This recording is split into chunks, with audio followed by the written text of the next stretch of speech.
bitta yeb ko'ring. Qanday? Qaysi bitta yeb ko'ring? Bitta ko'ring.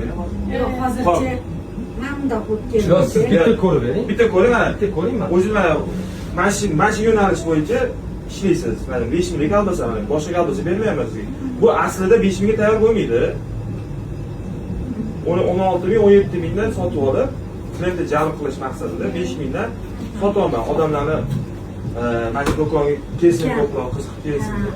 Bu endi sizni anaqangiz, misol klientni anaqa qilish mayli, har bir tadbirkor endi anaqa qilgandan keyin o'zini mahsulotini sotish uchun qo'lidan kelgancha harakat qiladi. Bitta boshqa gap shuki, bizning Sanpen qonunimiz bo'yicha og'zaki misol hech narsa hal bo'lmaydi.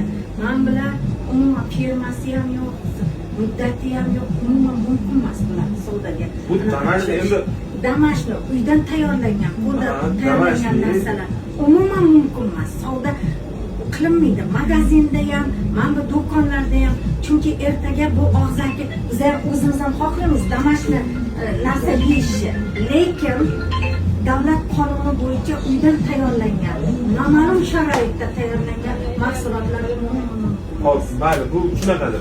Lekin 5 minglik kolbasa sirkda 17 mingdan donasini sotib oladi. saqlanishi umuman hozirgi issiqda mana bu qoldirib turishi umuman mumkin emas. Men O'zi aslida bizlar taxlab qo'ymaysan, yo'qmi?